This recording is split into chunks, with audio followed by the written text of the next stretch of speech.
हिंदी में full marks कैसे लाएं?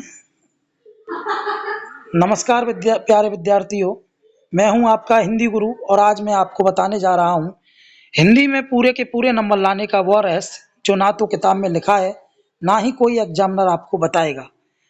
ब्रजभाषा में कहूँ तो पढ़ो सब पढ़त हैं पर नंबर सबको ना आवे। अगर आप सच में चाहते हैं कि एग्जामिनर आपकी कॉपी देखते ही खुश हो जाए तो ये वीडियो अंत तक जरूर देखिए। मैं इस वीडियो में बताऊंगा हिंदी पेपर करते समय रखने वाली सावधानियां, हमें क्या करना है, क्या नहीं करना है, कैसे लिखना है, क्या हमारी प्लानिंग होनी चाहिए कि 3 घंटे में हम पूरा पेपर कर सकें।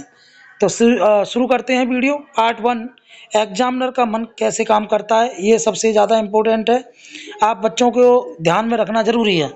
बच्चों, सबसे पहले ये समझ लो, एग्जामिनर आपकी कॉपी पढ़ता नहीं है, वो आपकी कॉपी को देखता है। जैसे दूध वाला दूध सूंघ के पहचान लेता है ना कि ये दूध नकली है कि असली है, वैसे ही जो एग्जामिनर होता है वो 1 मिनट में पहचान लेता है कि यह कॉपी वास्तव में ही मेहनती बच्चे ने लिखी है या वैसे ही। ठीक है कि क्या उत्तर साफ है, क्या बात सीधे लिखी गई है, क्या उत्तर सवाल से जुड़ा है। सच कड़वा है लेकिन सच्चा है। अगर उत्तर की पहली 2 लाइन सही है तो एग्जामिनर का मन बन जाता है, बच्चा समझदार है। इस चीज का विशेष ध्यान रखना आवश्यक है।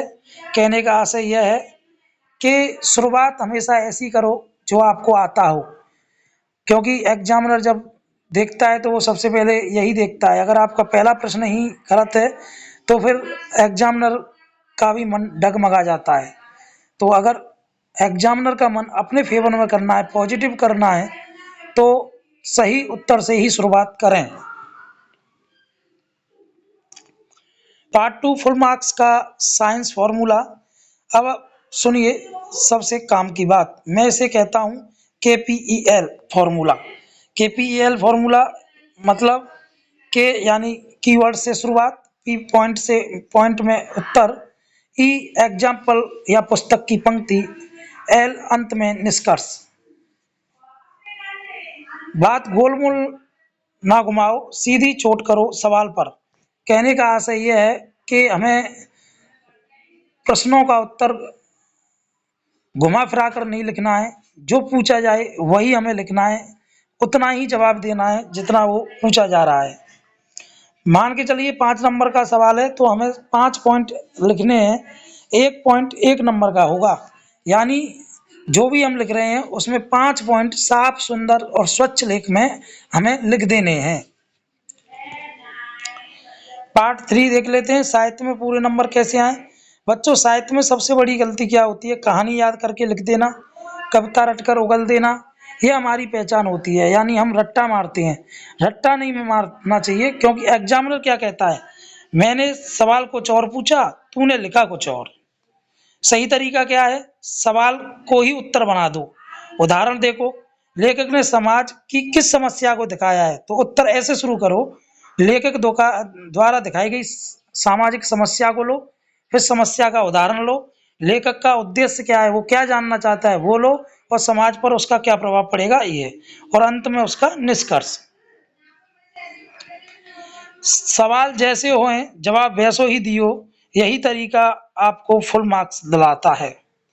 कहने का मतलब है जो जितना पूछा जाए उसका उत्तर उतना ही और वैसे ही देना है जैसे सवाल पूछा जा रहा है। पार्ट 4, लेखन कौशल का राजा तरीका। अब आते हैं राइटिंग सेक्शन पर, जहां सबसे ज्यादा नंबर कटते हैं। राइटिंग सेक्शन का मतलब है रचनात्मक लेखन। रचनात्मक लेखन के अंतर्गत पत्र, निबंध, अनुच्छेद, विज्ञापन और संवाद लेखन, सूचना लेखन, ये सारे के सारे जो हैं ये रचनात्मक लेखन के अंतर्गत आते हैं। जहां सबसे ज्यादा नंबर कटते हैं तो देखते हैं। पत्र लेखन, पहला वाक्य सब कुछ तय करता है, मैं यह पत्र आपको के संबंध में लिख रहा हूं। सूचना लेखन, बस 5 वाक्य याद रखो, व्हाट, व्हेन, वेयर, हूं, व्हाई। इनके अनुसार उस सूचना को तुम लिखोगे तो वो सूचना परफेक्ट होगी और वो आपको पूरे 5 में से 5 अंक दिलवाएगी। जहां पाओ जहाँ पाँचों मिल जावे वहाँ पूरे नंबर आवे। अनुच्छेद और निबंध की बात कर लेते हैं।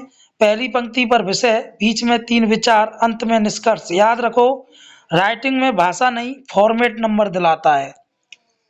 आपके जो भी गणमान्य अध्यापक रहे होंगे, उन्होंने जो आपको फॉर्मेट बनाया बताया होगा, चाहे वो पत्र का हो, अनुच्छेद का हो, सूचना का हो, विज्ञापन का हो, उसे फॉर्मेट पर विशेष ध्यान देना है, आपके नंबर पूरे हैं।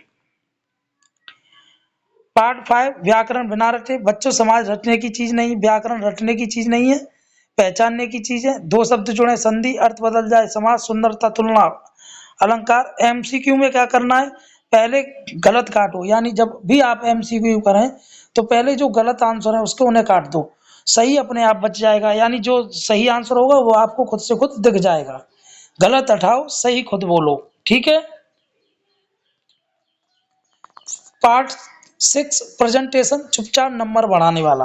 अब वो बात सुनो, कोई टीचर खुलकर नहीं बताता।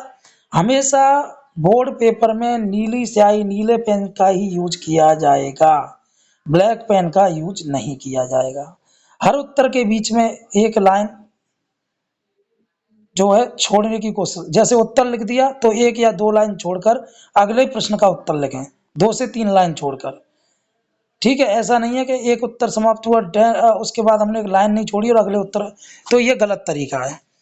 साफ हैंड राइटिंग, जो कि मैं शुरुआत से ही कहता आया हूँ भाई, राइटिंग बहुत ज़्यादा इम्पोर्टेंट है। अगर जिस बच्चे की राइटिंग अच्छी है, चाहे वो मध्यम वर्ग का है चाहे कमजोर वर्ग का है, अगर वो लिख के आया है तो उसे मैं दावा देता हूँ कि 5 से 7 नंबर का फायदा हुआ है।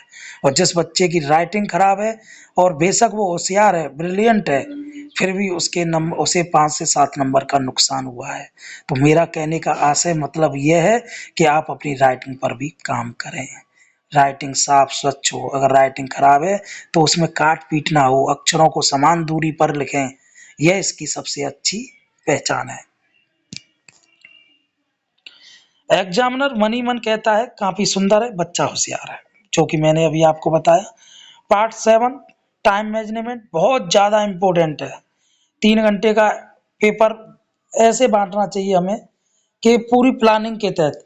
खैर सीबीएसई बोर्ड में तो 3 घंटा 15 मिनट का पेपर होता है और यूपी बोर्ड में 3 घंटे का होता है, जिसमें 3 घंटे में ही बच्चों को पढ़ना है और पेपर करना भी है। लेकिन सीबीएसई बोर्ड में 15 मिनट पढ़ने के लिए मिलते हैं। 15 मिनट में पूरा पेपर पढ़ो, पूरे पेपर में जो आपको सबसे पहले आता है वो करो।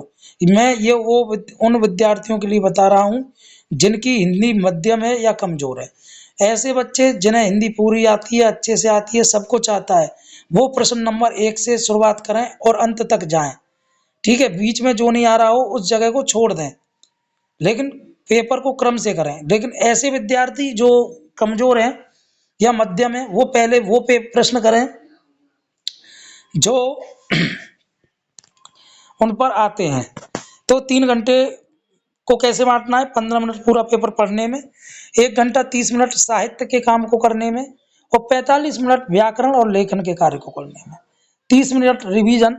पहले वही लिखो जो आता है, पहले पक्को मारो फिर कच्चो मारो, ये पेपर की थीम है। यानी ये मान के चलिए कि आपने जो प्रश्न आपको आते हैं अगर वो पहले कर लिए और फिर आपने बाद में वो किए जो नहीं आते हैं, तो आपके मार्क्स जो हैं वो अच्छे आएंगे। पार्ट 8 देख लेते हैं, वो गलतियां जो फुल मार्क्स को रोक देती हैं। क्या रोक देती हैं, सवाल दोहराना। अक्सर हम क्या करते हैं, जल्दबाजी में हम कभी कभी कई सारे प्रश्नों के उत्तर का दोहराव कर देते हैं, और उत्तर जब भी हम लिखते हैं प्रश्न का उत्तर बिना पॉइंट के लिखना, ये बहुत बड़ी कमजोरी है। पॉइंट से लिखना बहुत जरूरी है। बहुत ज्यादा काट पीट करना, काटना, यानी जरा लिखा और फिर काट पीट, यानी कॉपी को पूरी तरह से रंग देना, ये नहीं होना चाहिए। गंदी लिखावट, जो कि मैंने शुरुआत में ही बताया। शब्द सीमा भूलना, जब भी आप वाक्य लिखें मन ही मन में बोल कर लिखें, जिससे कि कोई शब्द छूट ना जाए। अगर शब्द छूट जाएगा तो पूरा वाक्य खराब हो जाएगा, अशुद्ध हो जाएगा, ठीक है, और जो आप कहना चाहते हो वो कह नहीं पाओगे। इनसे बच गए तो नंबर आपके बढ़ेंगे, ठीक है। बच्चों, आखिरी बात करता हूं मैं, हिंदी कठिन नहीं है, कठिन है उसे सही ढंग से लिखना। अगर यह वीडियो आपको काम का लगा हो तो इसे अपने दोस्तों के साथ ज़रूर बाँटना। मैं फिर आऊँगा ऐसे ही हिंदी की गुप्त रणनीतियों के साथ। ठीक है? धन्यवाद। जय हिंद, जय भारत।